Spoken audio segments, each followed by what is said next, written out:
you ask yourself, what do I want my attitude to be when things go wrong? You're not going to say, I want to be annoyed, I want to be upset.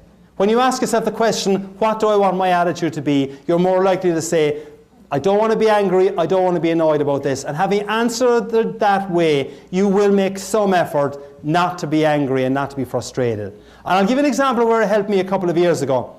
I was driving in the western suburbs of Chicago in heavy rush hour traffic. Came to a set of traffic lights, turned left at the traffic lights, and a few seconds after turning left, I noticed in my rear view mirror a mobile discotheque.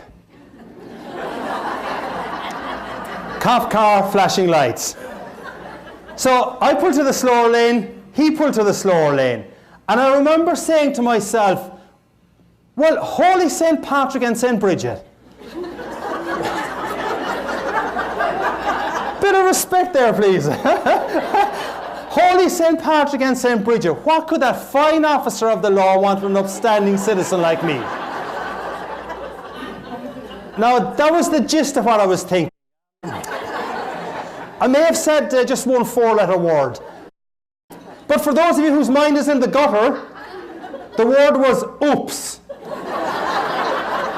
Which, as you all know, stands for uh-oh, police, stop. Right. So I pulled into a little small parking lot at the side of the road, and as I was pulling in, I said to myself, now why does he want to speak to me? And the only reason I could figure why he might want to speak to me was when I had turned left at the traffic lights. They were slightly red, but not by a whole lot now, mind you.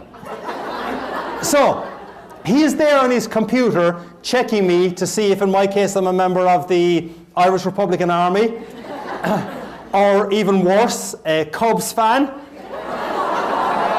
Go White Sox!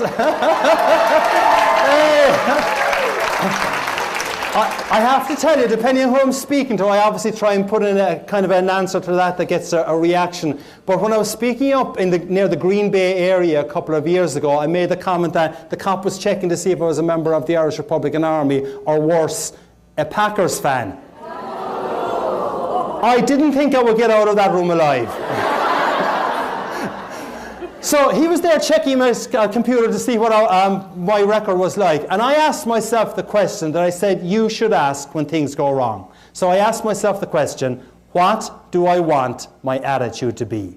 And I said there's no point in being antsy and annoyed about this. He probably doesn't understand the concept of slightly red lights.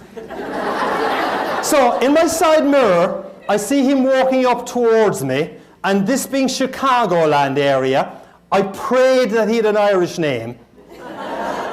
I prayed that he had this vision of Ireland, that the roads are still unpaved, that milk is brought to the creamery via donkey and cart, and that traffic lights, if they exist at all, are, well, basically advisory. I look up. Officer Schmidt,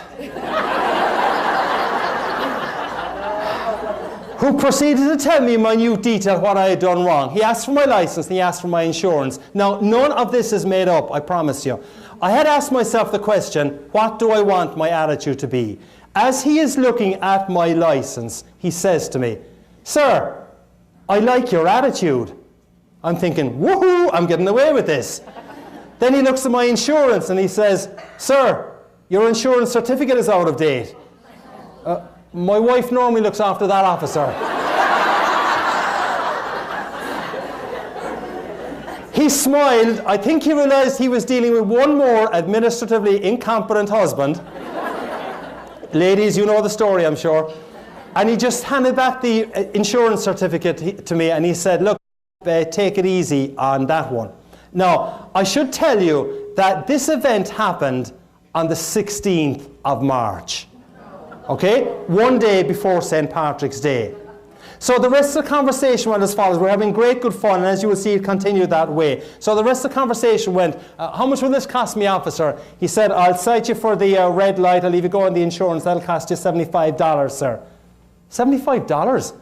Do you know how many pints of Guinness I can get tomorrow for $75?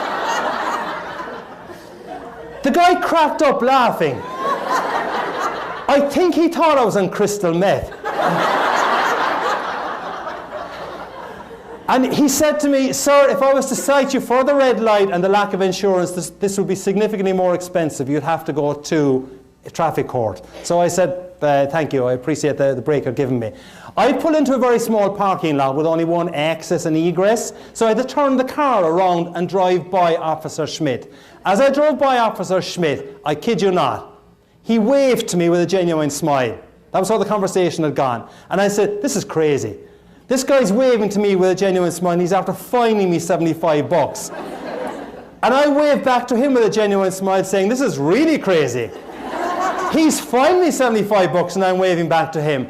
But what Officer Schmidt, though, would not have known was that for only $75,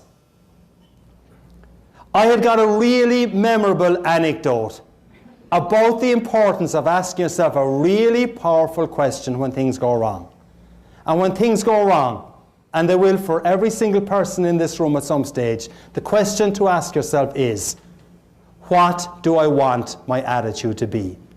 It's a powerful question. If you get stuck in a traffic jam on the 88 this afternoon or 3:55 or going home and there's nothing you can do about it, ask yourself the question, what do I want my attitude to be?